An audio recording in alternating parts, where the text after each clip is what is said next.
Okay, net चला गया था बीच में।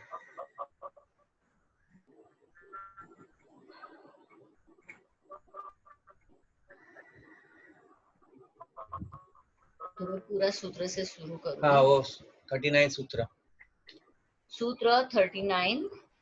उदान जया जल पंक कंटका दिश्वसंग उत्क्रांतिश्च। उदान जयात, उदान वायु को जीत लेने से, जल पंख कंटकादिषु, जल You can कीचड़ hear me, right, everybody? कंटकादि से। You can hear us, right? Yes, yes, sir. Now. Yes, sir. Yes, sir. Yes. असंग उसके शरीर का संयोग नहीं होता, च और उत्क्रांति ऊर्ध्वगति भी होती है। पूर्णानुवाद, उदान वायु को जीत लेने से जल कीचड़ कंटक आदि से उसके शरीर का संयोग नहीं होता और ऊर्ध्व गति भी होती है। व्याख्या, शरीर को जीवित रखने के लिए तथा उसे विकृत होने से बचाने के लिए संतुलित भोजन, जल तथा वायु की नितांत आवश्यकता होती है। इनमें वायु मुख्य है। वायु में जो हम श्वास द्वारा शरीर में लेते हैं तथा छोड़ते हैं प्राण तत्व होता है, इसलिए वायु को प्राण भी कहा जाता है, जो जीवन का आधार है। बिना इसके मनुष्य 10 मिनट भी जीवित नहीं रह सकता।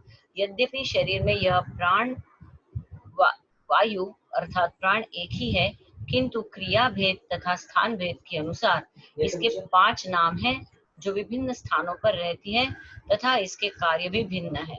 ये नाम है, एक प्राण, जो वायु मुख तथा नासिका से ली जाती है तथा हृदय तक इसका संचार होता है, इसे प्राण वायु कहा जाता है। इन पांचों में यह मुख्य है। इसका कार्य रक्त शुद्धि कर उसमें से दूषित पदार्थों को बाहर निकालना है।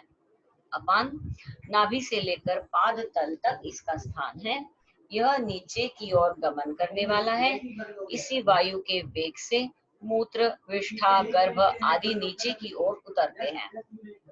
समान, इसकी गति सम है तथा इसका स्थान हृदय से नाभि के मध्य है। भोजन के रसों को खींचकर यथास्थान पहुंचाना इसका कार्य है। ज्ञान, यह समस्त शरीर में व्याप्त रहता हुआ विचरता है। इसी से शरीर के विभिन्न भागों में रक्त संचार होता है। शरीर की अशुद्धियों को बाहर निकालना तथा इंद्रियों द्वारा प्राप्त ज्ञान को मस्तिष्क तक पहुंचाने तथा मस्तिष्क की सूचना को विभिन्न अंगों तक पहुंचाने का कार्य इसी के माध्यम से होता है। जिस प्रकार आकाश में वायु के कारण ही ध्वनि तरंगे एक स्थान से दूसरे स्थान पर भेजी जाती है। उदान, इस वायु की ऊर्ध्व गति होती है। इसका स्थान कंठ है तथा यह कंठ से सिर तक गमन करने वाला है। इसी के सहारे शरीर की सारी सूचनाएं मस्तिष्क तक पहुंचती है। मृत्यु के समय सूक्ष्म शरीर इसी के सहारे गमन करता है। योगी इसी के सहारे समस्त प्राणों को खींचकर उन्हें सहस्त्रार तक पहुंचाता है, जिससे उसे अनेक अनुभूतियां होती है। कुंडलिनी जागरण से भी ऊर्जा का प्रवाह इसके द्वारा मस्तिष्क तक होता है, जिससे मस्तिष्क का सुप्त भाग जागृत होता है। इसका आध्यात्मिक उपयोग है, इसलिए यह सबसे महत्वपूर्ण है। योगी इस पर विजय प्राप्त कर लेता है, जिससे वह इसके प्रवाह को नियंत्रित कर सकता है। इस वायु के नियंत्रण से वह अपने शरीर को इतना हल्का कर देता है कि पानी, कीचड़ तथा कांटों पर भी चल सकता है। उसके शरीर का संपर्क उनसे नहीं होता। यह इस वायु को जीत लेने से मृत्यु के समय वह अपने प्राणों को शरीर के अन्य भागों से खींचकर उन्हें ऊपर की ओर ब्रह्म रंध्र से स्वेच्छा से निकाल लेता है। अन्य शरीर के किसी भी मार्ग से, अन्यथा प्राण शरीर के किसी भी मार्ग से निकल जाते हैं। अन्य मार्गों से निकलना जीव की अधोगति मानी जाती है।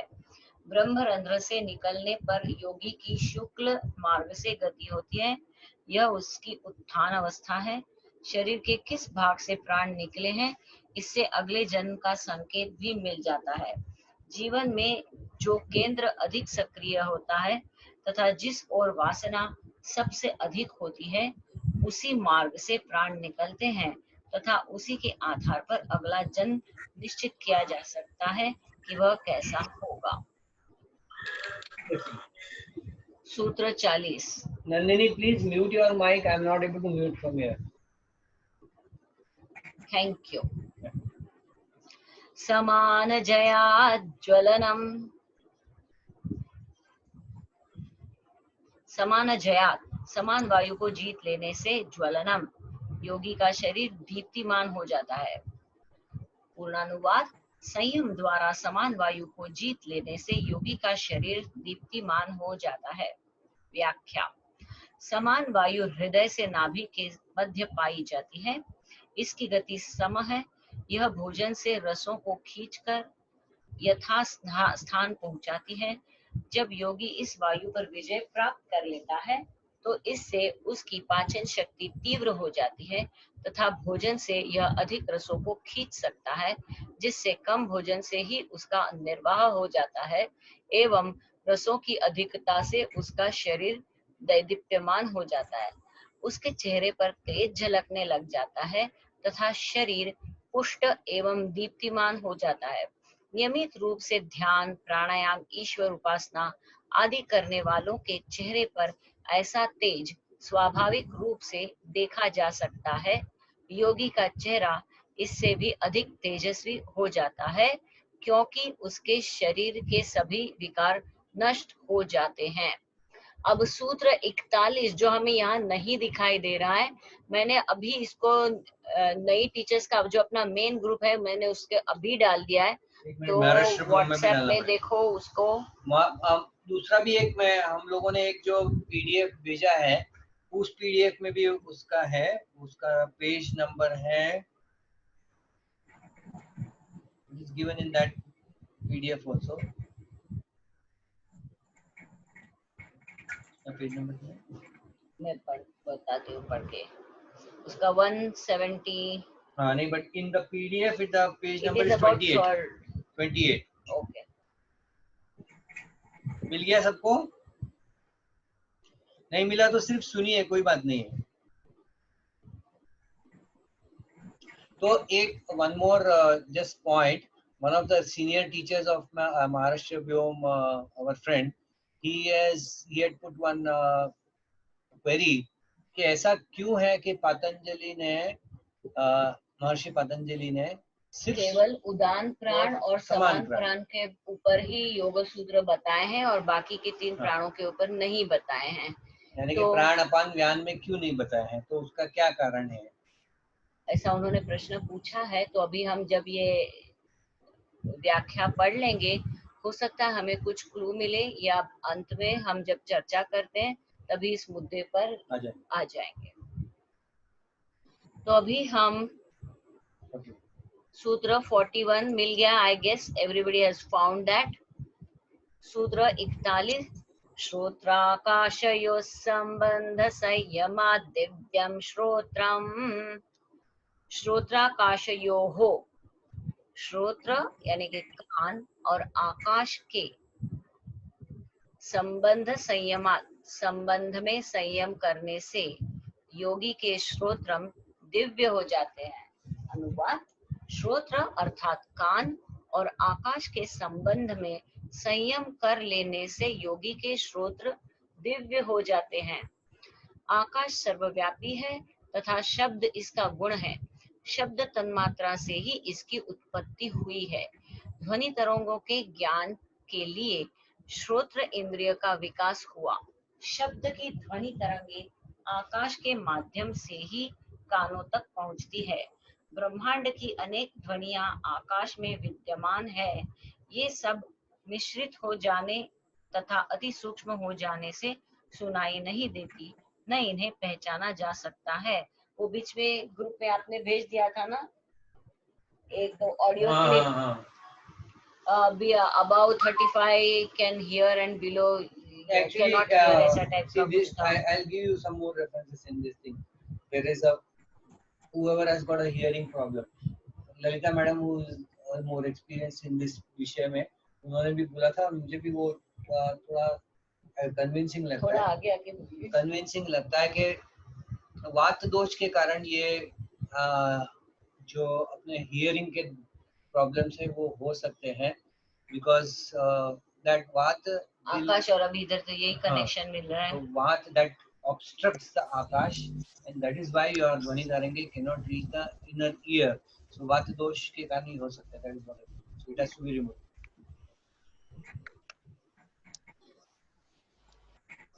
जिस प्रकार 10-50 व्यक्ति एक साथ बोले तो प्रत्येक के शब्द को पहचानना कठिन हो जाता है, किंतु यदि किसी एक की ओर ही ध्यान दिया जाए तो अन्यों की आवाजें नहीं सुनाई देती तथा उस एक की ही आवाज सुन सकते हैं।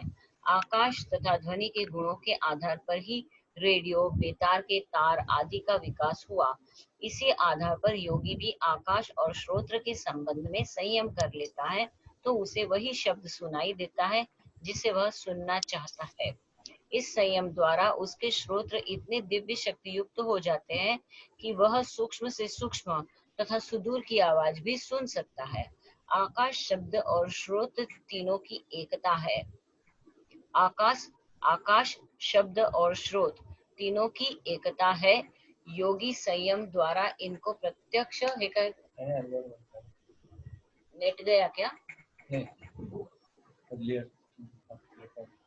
योगी संयम द्वारा इनको प्रत्यक्ष करता है, जबकि विज्ञान ने विभिन्न यंत्रों द्वारा इसे प्रत्यक्ष किया है, जिससे उसने रेडियो, टेलीविजन, बेतार का तार आदि यंत्रों का विकास किया है।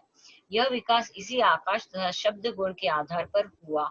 योग की मान्यतानुसार ध्वनि की ही नहीं, मन में सोचे गए विचारों की भी तरंगे उठती है, जो आकाश में व्याप्त हो जाती है। तथा यदि कोई व्यक्ति उनमें, now we'll have to look for the other page.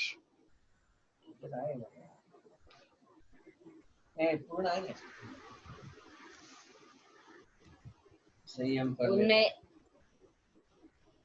संयम कर लेता है तो वह दूसरे के भावों एवं विचारों को भी पढ़ सकता है।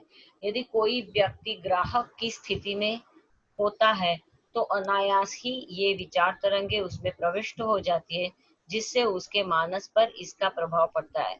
यदि किसी के मन में हत्या के विचार पैदा हुए तो आवश्यक नहीं कि वही हत्या करे। उन विचार तरंगों को दूसरा ग्रहण करके वह भी हत्या कर सकता है। इसीलिए अध्यात्म में सदा से मन की पवित्रता, सद्विचार रखना तथा हर समय दूसरे के मंगल की कामना करने को विशेष महत्व दिया है। सत्संग भी इसीलिए आवश्यक है। बुरे तथा अनिष्टकारी विचार रखने वाला अपना तो अहित करता ही है, वह दूसरे का भी अहित कर रहा है।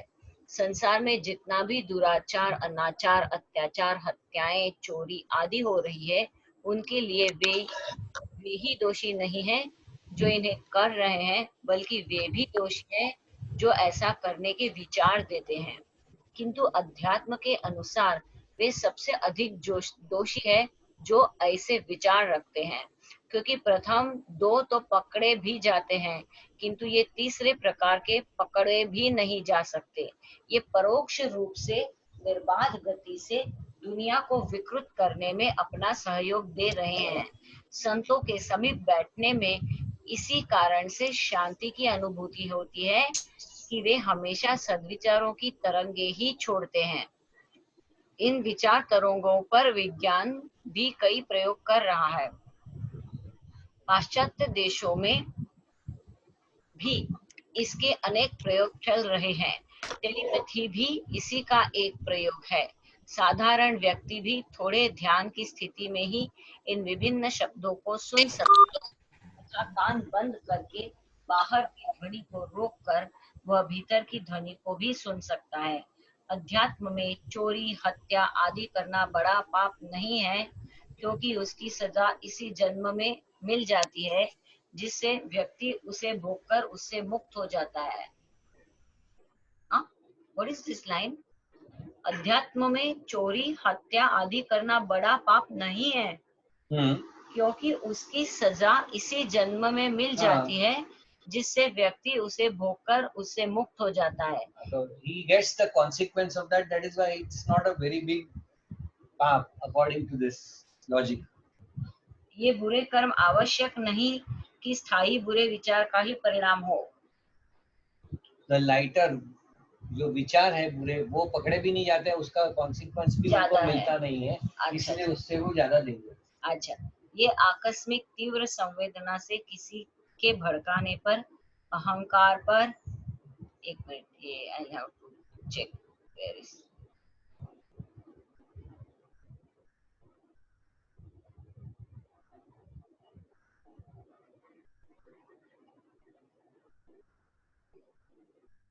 अहंकार पर चोट पड़ने से क्षणिक आवेश एवं उत्तेजना आदि अनेक कारणों से हो सकते हैं, जिससे वह व्यक्ति स्थायी रूप से पापी नहीं कहा जा सकता।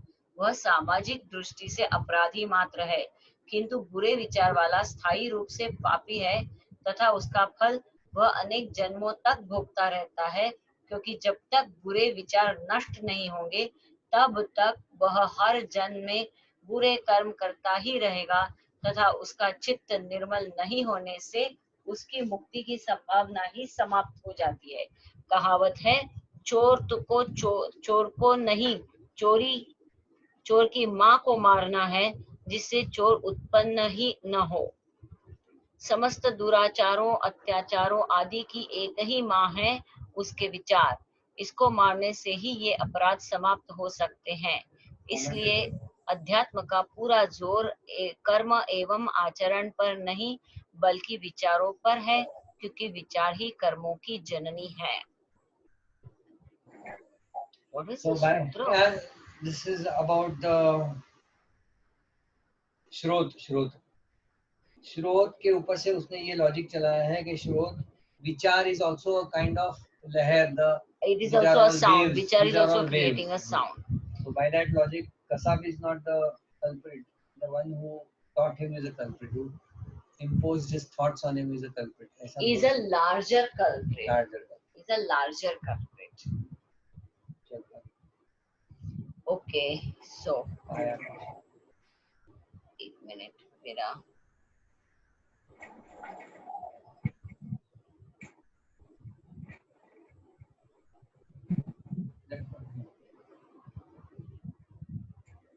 एक मिनट मैं मेरे उसमें खोल रही हूँ उसको। श्रोत्र हो गया।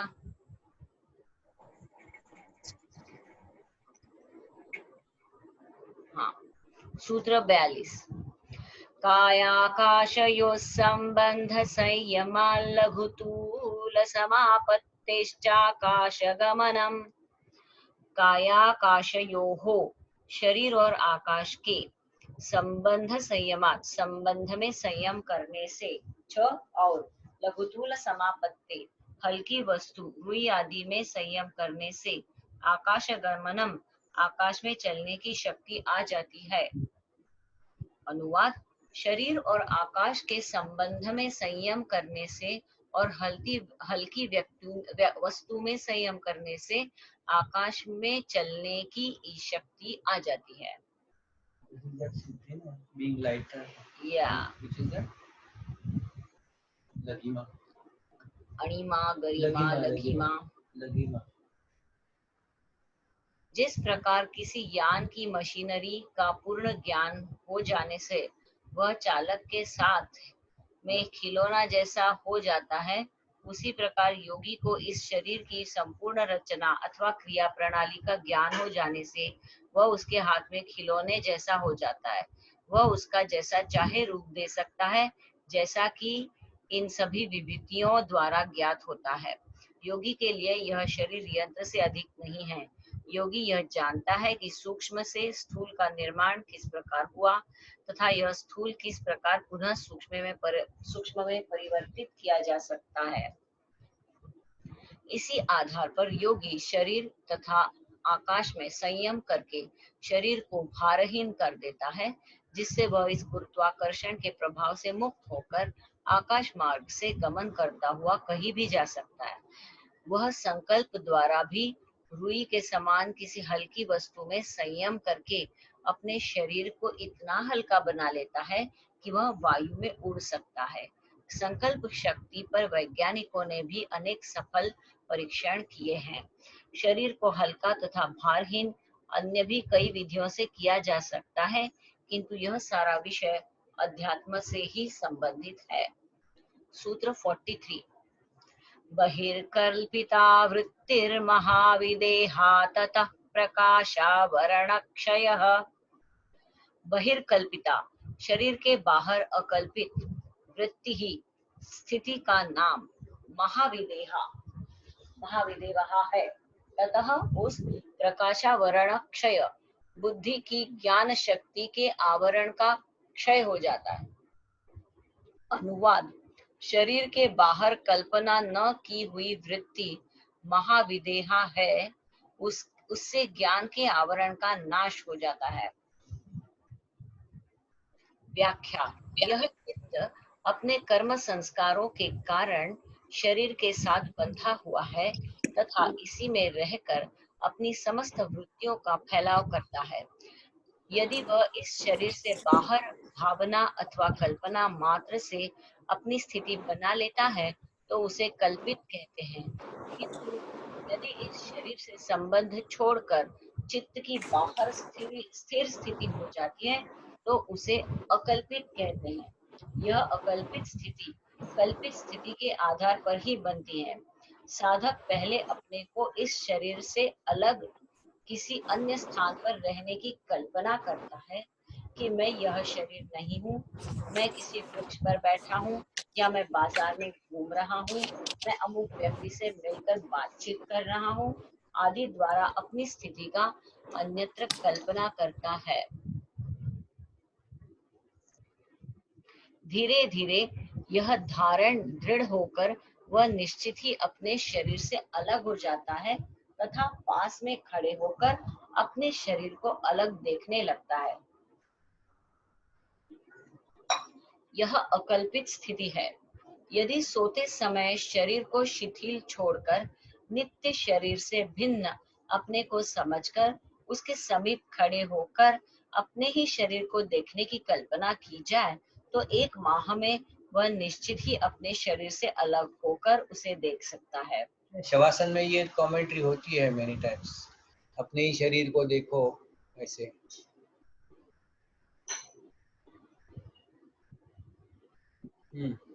इस प्रकार अपने को शरीर से अलग करने से उसे अपने शरीर का मोह छूट जाता है तथा उससे वैराग्य हो जाता है कि इस शरीर से मैं भिन्न हूँ, यह शरीर मेरा नहीं है। इस स्थिति को महाविदेहा कहते हैं। इस प्रयोग से योगी के ज्ञान रूपी प्रकाश का आवरण अज्ञान हट जाता है, जिससे ज्ञान का प्रकाश प्रकट हो जाता है। यदि कोई साधक योग निद्रा का अभ्यास करता है तो उसे आरंभ में यही अभ्यास करना चाहिए। इससे मन की चंचलता हटकर ध्यान में गति शीघ्र होती है।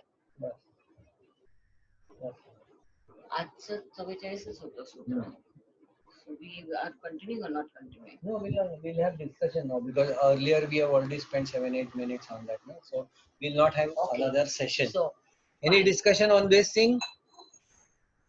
अभी आपका मुख चंद्रमा दिखा दीजिए, सब लोग वीडियो में आ जाइए। 5 to 6 minutes we are having. So we have 5-6 minutes any thoughts? This discussion on Udana. Any thoughts on this? Why they have given, why he has given only Udan and Saman and not Pran, Apan and Vyan? हमको तो, मुझे तो नहीं पता चल रहा है कि क्यों ऐसा होगा। मेरे को थॉट्स नहीं अभी आ रहे, डीप थॉट्स नहीं आ रहे। एनीवन? मुझे ऐसा लगता है ये पढ़कर ही उन्होंने उदान प्राण में ही अध्यात्म दृष्टया वो कितना महत्व का है बता दिया है। तो मुझे लगता है ये जो प्राण का कार्य है, प्राण और अपान, उनका कार्य शारीरिक स्तर पर ही है। अन्नमय कोश का पालन पोषण ही उनका कार्य है।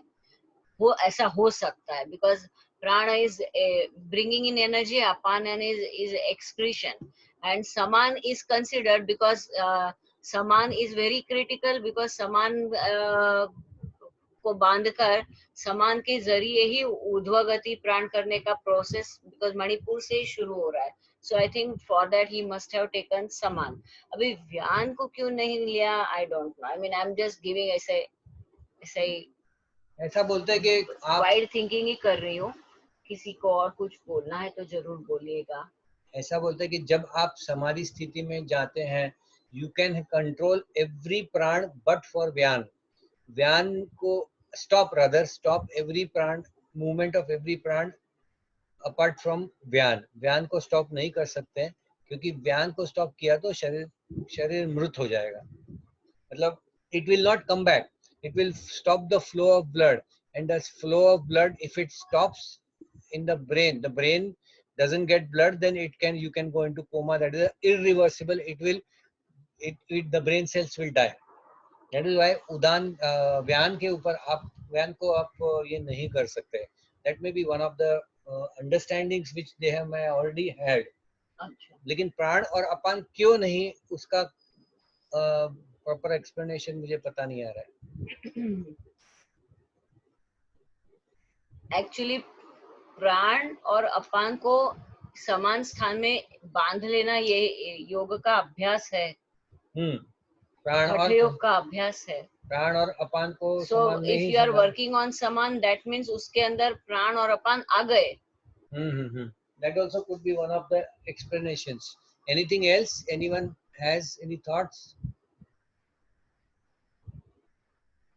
This is a plausible barabar explanation. Soni ji, आपने किसी ग्रंथ का पढ़ाई नहीं करी? नहीं, सीरियसली आई हैव नॉट. सच्ची, अभी ढूंढो, प्रश्नोपनिषद में ढूंढो प्राण में क्या लिखा है, इसके ऊपर कुछ मिलता है तो बताइए हमको. और कोई चर्चा? About, as I told you about the hearing के बारे में, it's related to the Akash Tattva. So Akash Tattva can get blocked by anything. It can get blocked by Vata, it can be blocked by Agni also, it can get destroyed by Agni also. So because of Vata, because of Pitta, or because of Kapha also, there can be a hearing loss. Any of these things can lead to hearing loss. Anything else? Sir, yeah, in 41 and 42, both have relation of space with hearing and space with body, no? Yes. Yeah. Both have relation case samana or sayama with the ether or the space element with hearing, so that you can hear or understand the divine sounds or distant sounds or inner sounds. Yes. And second was the body becomes light like cotton. Correct. So can the Sanjeevani Butti or Hanuman flying high, can be that he has got this power or. Yeah. Obviously, you are right. Correct. Because Hanuman ji को अष्ट सिद्धि प्राप्त थी. हनुमान जी को सभी प्राप्त थे. तभी तो वो. And he could take the form of, he could become large, he could become minute. फिर बाद में तो स्टोरी पता होगी तो भीम को एक बार गर्व हो गया उसकी शक्ति के बारे में, तो वो हनुमान ने अपनी पूंछ रास्ते में रख दी. तो भीम ने बोला हटाओ. तो इसने बोला ठीक है तुम ही हटा लो. उसने हटाने की कोशिश, तो इतना वो हेवी थी कि उसको हटाने नहीं पॉसिबल. तो that is Garima. So all these qualities were there. Yes, it is. Also that story, sun is an apple, I want to get it when he was small. So that flying up. Correct. Correct. Yes, that's right. Good. Okay. So all Shilpa these ji things. कुछ कह रही हैं? No, she remembers that story from Mahabharata, she says. So all these things actually, वैसे देखा जाए तो चर्चा लायक ज्यादा कुछ है नहीं उसमें, because these are informational और मतलब विचार इसमें ज्यादा करने जैसा नहीं है, क्योंकि these are all, it's not, we can't